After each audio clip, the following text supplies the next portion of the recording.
Happy Friday, everybody. Welcome. I'm Brooke Lovelace, Executive Director of the Iowa Developmental Disabilities Council. Just a couple of quick housekeeping things. Um, we do have an interpreter, Jeff. Thanks for being here, and hopefully he's pinned for you. There's also closed captioning on the bottom if you hit the three little dots that say more. Please do stay muted unless you're going to ask a question, and you can also put your questions in the chat function, and you can also raise your hand as well, too. But we have, I like your countdown, Amy, just 4 more days left of session. So that's exciting. I'm going to turn it over to Amy. Actually 2 working days because 2 of those days are weekends. So officially the session is scheduled for 100 days on the second year of a 2-year cycle. So Tuesday is supposed to be the last day, but that just means they lose reimbursement for their coming to Des Moines. So they lose their hotel reimbursement, their mileage, and their meals. And they also lose the clerk that helps them answer emails and schedule things and kind of manage their work while they're at the Capitol. So it's usually a pretty good incentive to get done, but they're not going to get done on time. We were just talking that maybe the end of next week, if over the weekend they agree on property tax reform and budgets. So I'm going to talk about the budgets first. And just a reminder, last time I showed this screen, but we were missing the House budget targets. They have now come out, and so they're about $39 million apart between the House and the Senate. You can just set aside the governor's budget recommendations because since she recommended those in January, our revenues went down by about 40 million. So that's why you're seeing both the House and the Senate lower than that because they, by law, have to go off of those new projections. So the House is a little bit higher than the Senate. So they are going to have to come to agreement, but really, that's not a lot of difference. So that should be pretty easy to come to agreement on that. Um, there's probably going to be a lot of policy language, so things that were in bills that didn't make it separately through the process.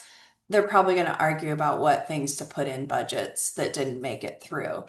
And we'll talk about some of those here in a minute. But just a reminder that the revenue estimate is still much lower than what we're spending. So unless our economy turns around, we're going to be in trouble in about 3 years. Um, so we also passed a temporary tax on HMOs to bring in about $125 million to Medicaid, and that will only be for this next fiscal year. So we'll have to replace that in a year. Um, I want you to take note of this URL at the top that you can find this budget tracker I put together.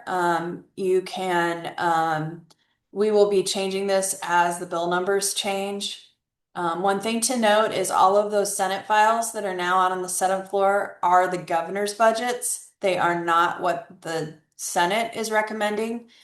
We don't know what the Senate is recommending. They have not revealed all of their different budgets. They're kind of holding that close to the chest. So you can see how much dollars those are in spending there. Those red numbers are cuts. The black numbers are increases below that total. And then the House bills are on the bottom there. If you go to our website or you go to this URL, you can click on details and that will take you to the nonpartisan legislative staff review of the budget. So it's a really great explanation of what all is in there, shows you what's different, what's new, and any other details about it. So that's really useful. So you can see we've got everything out of committee with the exception of the House infrastructure, and the standings bill is the last bill. So when that bill comes out, you know session's going to end in the next couple days because that is where they throw everything that didn't find a way in the normal process.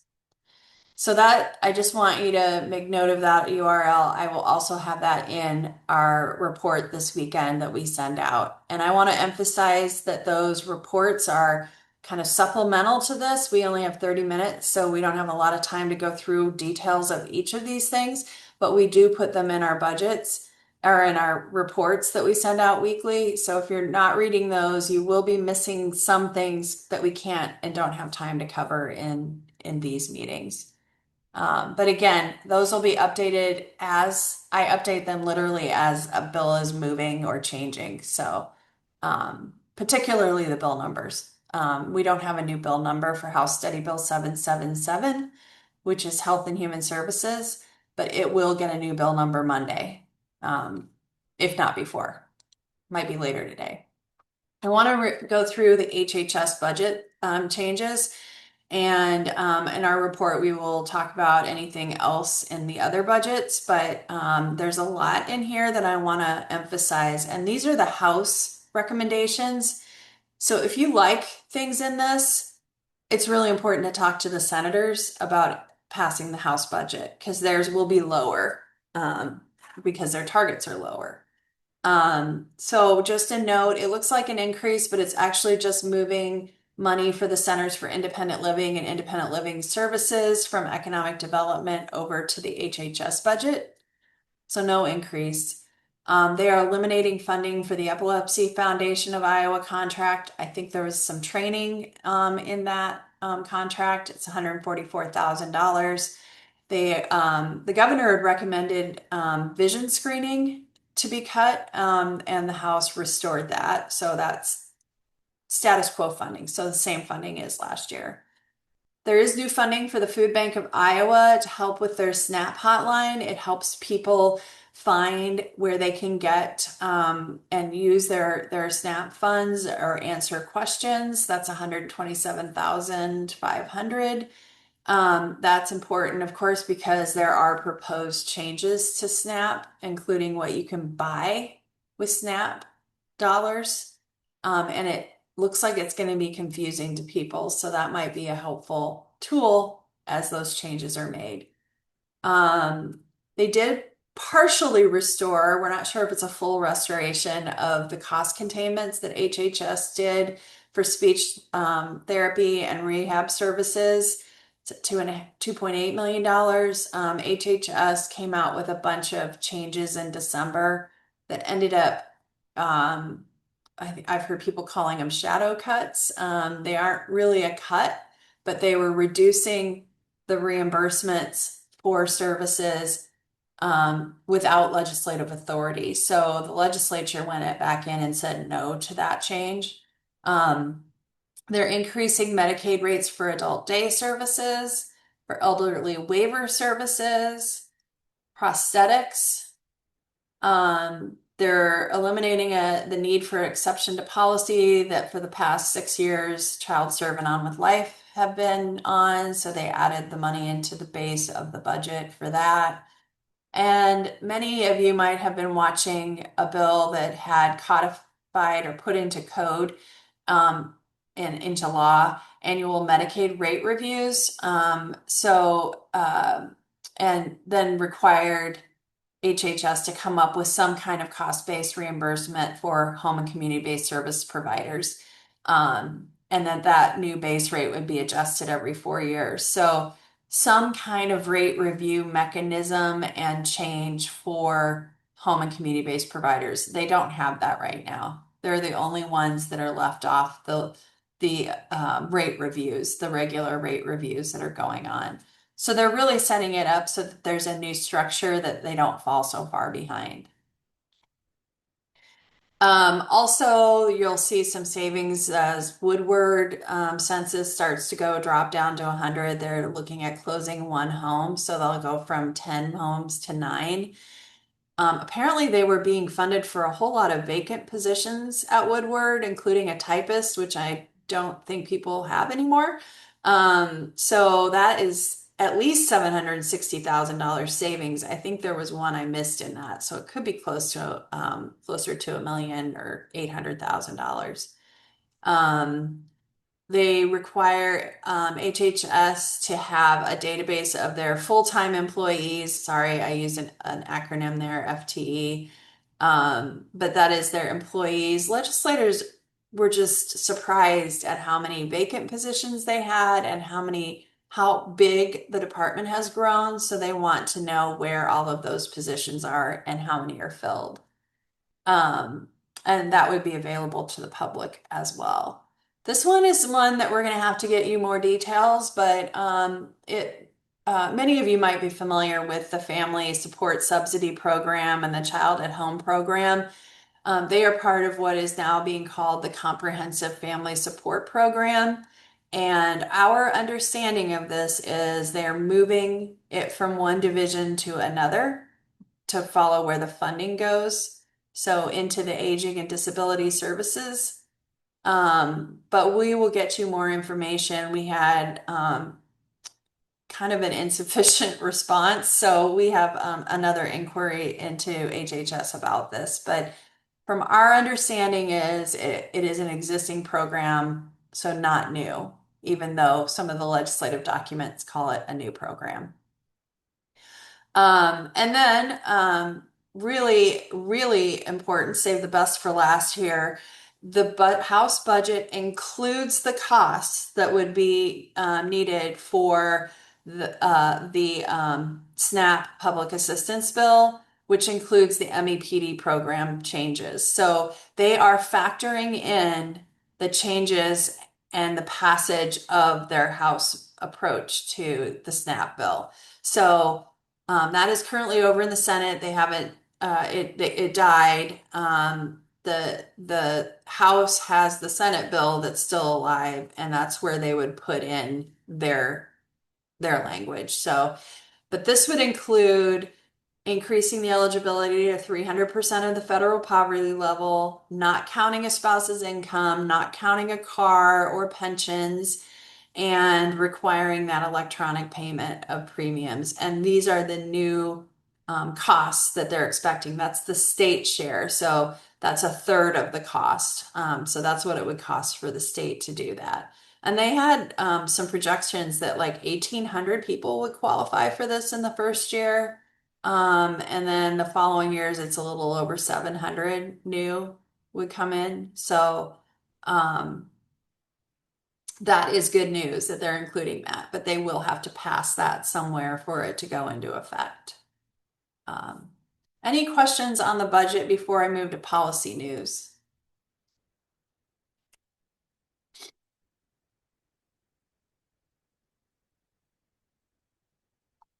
Okay, I didn't see a whole lot of changes in the education budget, so I'm going to go through that again this afternoon before I write our report, and I will make sure I make note of what's in that and economic development and other budgets as well in there. But these are just the changes from last year here. On the policy side, I'm going to turn it over to Carlin real quick to talk about this first one, House File 2585, because she's been working with a couple of the organizations that represent individuals who are blind or have low vision. Thanks, Amy. Amy, I get to tell the good news. So, although we did have some good news in the budget too. So, House File 2585 is we were calling it the Accessible Prescriptions Bill, because for the past 2 or maybe 3 years, the National Federation for the Blind in Iowa, as well as the Iowa Council of the United Blind and other blind and low vision program advocates have asked for this and have been working on it. And they just did a textbook job this year in getting this passed. Their work that they did in advocating and talking to legislators who were the key people to talk to was really, it was just really great. And so we're going to showcase more of what they did so that we can all learn from it and how to get a bill passed from an idea to law. Well, it hasn't been signed by the governor yet, but it's expected to be. And they've asked for a formal bill signing. So we'll be a good photo op and also a great way to publicize some good legislation that passed. So what it means is that if you cannot read your prescription, then you can ask for basically assistive technology or a readable version that is available, that will be made available to you at no cost. So it's really good bill, and glad that we've had some success this week after we were like sweating this one out because it's getting close to the end of session. And because we were sweating it out, everybody was contacting legislators and asking, "Is it going to come up? Is it going to come up?" So that all helped with the process too. So I guess that's the only bill I get to talk about today, Amy. But I'm glad you gave me that one. We've got other ones too. So go for Well, it. and just a couple on the mental health side. There was a subacute subcommittee or a subacute interim group that met last fall to talk about barriers and what we can do to remove barriers for subacute mental health services. So that bill is on its way to the governor. It doesn't do everything that they wanted, but it starts that process. Also, there were a couple bills related to a child's access to behavioral health services, so for substance use and mental health. Um, there was some parents who had gone through what's called the China process, the child in need of assistance, which basically puts them, tags them as potentially child abuse because they were not able to get access to treatment for their child. Obviously, parents face a number of barriers to finding access, whether there's a provider available, they can't afford it, insurance doesn't cover it, people won't accept them. So their only ability to get services was to go through this process, but that then tags them as a child abuse investigation. So this bill basically says that if they've tried everything to get services for their kid, they are not to be called or be defined as child abuse because they couldn't get that access. So things beyond their control. Seems pretty common sense, but they had to change the law because of how it was written. Um, Also, the other bill, there was a parent who tried to have their child committed for behavioral health condition. I believe it was substance use and mental health. And the child would refuse. So by law, they would have had to go through the court process to get them involuntarily committed, and that basically delayed care for that child, potentially putting that child at risk of suicide or other complications. And so this just allows a parent to consent for the child, saying because it is a minor and they have the ability to consent to every other care for them. This was a surprise. House File 2501 is on its way to the governor, and it is a pretty non-controversial election bill, but they eliminated the ability to attest to another's voter identity. So that means I'm going to use an example. If my husband were to lose his driver's license the day before the elections, I could go into the polls with him and sign a paper and attest or vouch for them being a voter, being eligible to be a voter, being registered, and and basically proving who he is. And then he could vote. Um, Now, because they got rid of this, he would have to cast a provisional ballot, which means it won't be counted until he goes into the office, the county auditor's office, and shows his ID or other form of identity. So I think it's pretty clear that you're not going to get an appointment with the DOT and get a license in the short period of time that you would need to do that. But what we've heard is this really impacts people that are older and who have no longer drive and their driver's license expired. So that's just another barrier to voting that they added into a bill, which was unfortunate. Um, House File 2633, we haven't really been covering this, but it's been in our bill tracker.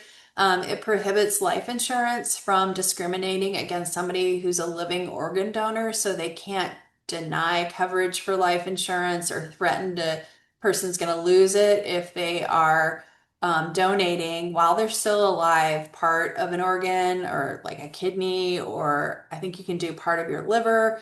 And so we know that we've covered some organ donation issues before, but just wanted to make note of that one.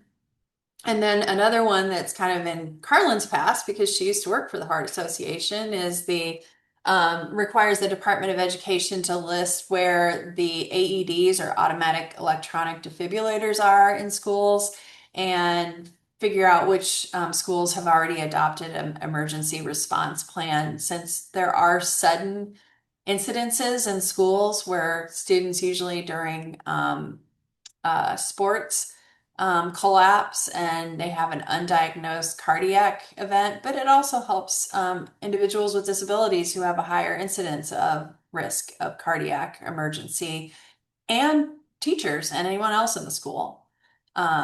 And so that bill is moving. It took a while for it to start moving, and it is now on the House floor. So the House just needs to take action on it.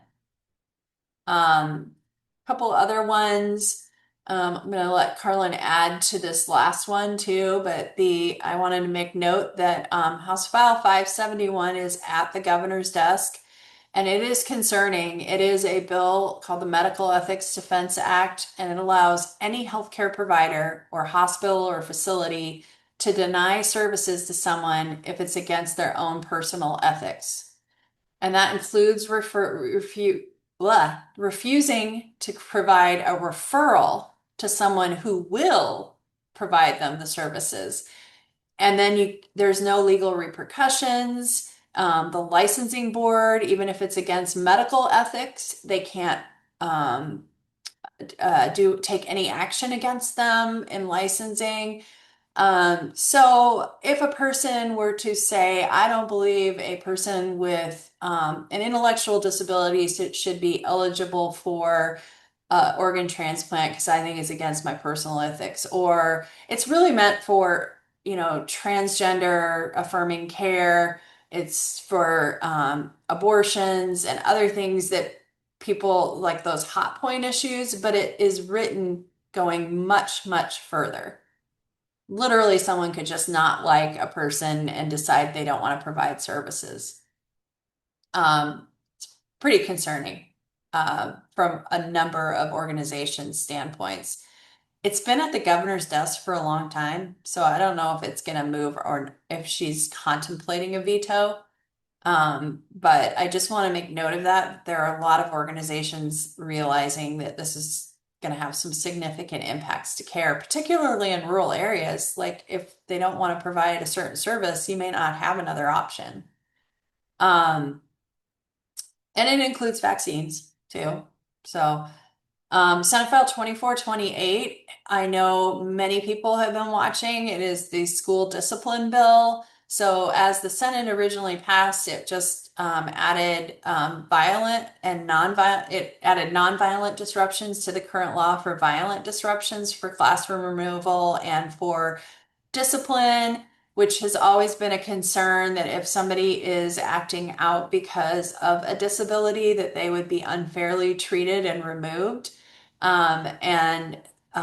So the House did amend the bill, and it's back in the Senate now, and it requires the Department of Education to distribute a model policy to school districts that requires the training of all individual education plan or IEP team members to be trained on the least restrictive environment laws under the IDEA.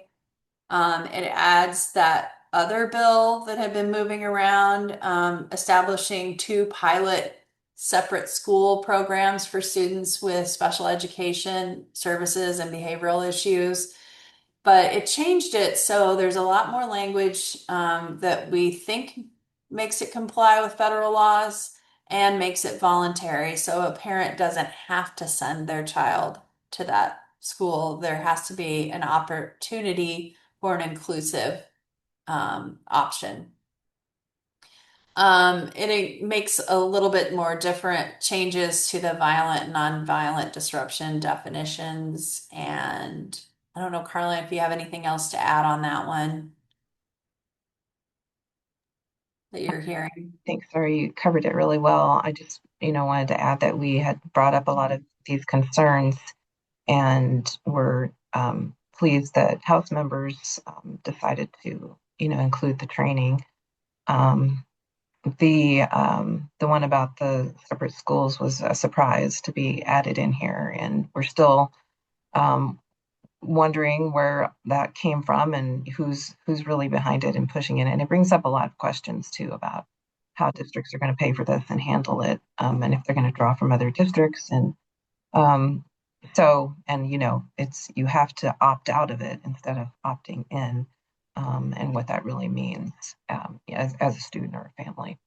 So still keeping an eye on it. And also wanted to mention too, Amy, it's not on your list, but that's because it didn't go anywhere this week, was the video cameras in special education classrooms, which I don't have the number right in front of me, but it was on the debate calendar for 2 days this week in the House, and it never came up.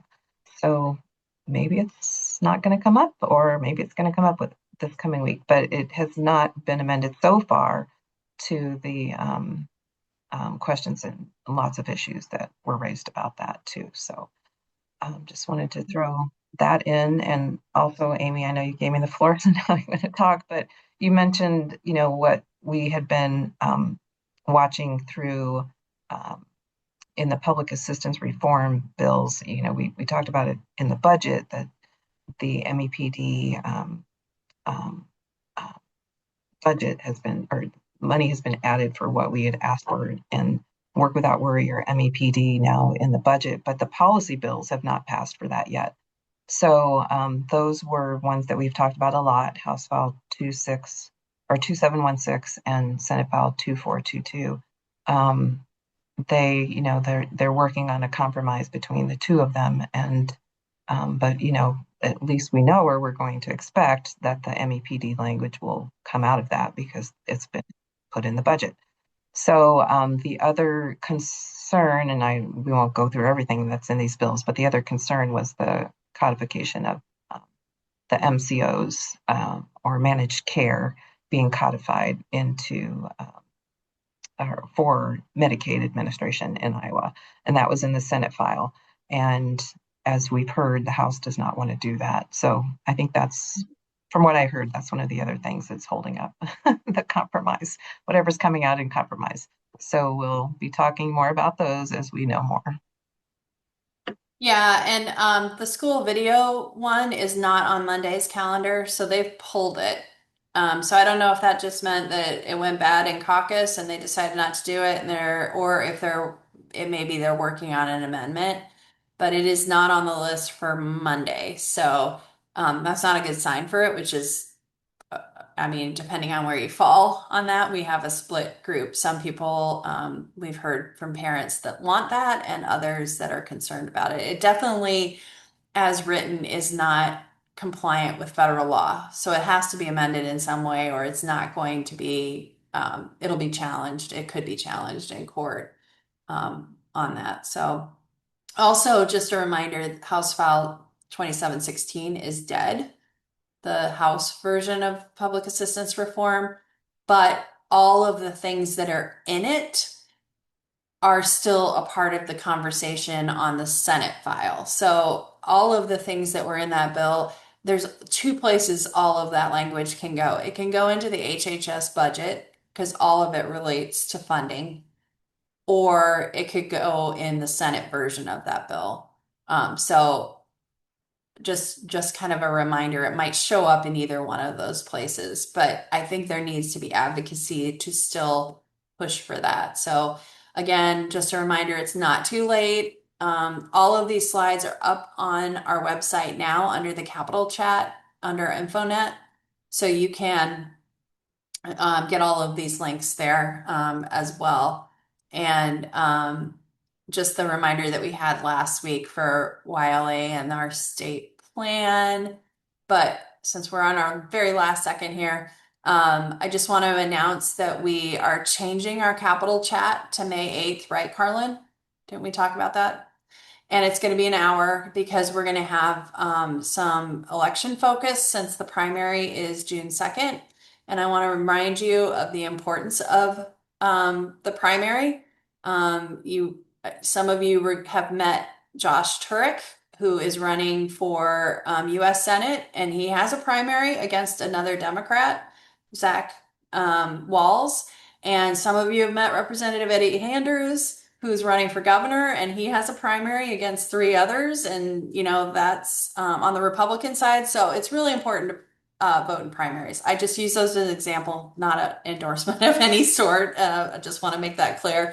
But I know some of you have met those two individuals. And so just a reminder that that is important. So after the May 8th, we'll return to our once a month hour capital chats. Thank you, everyone. Sorry, no time for questions. Lots to cram in a half an hour.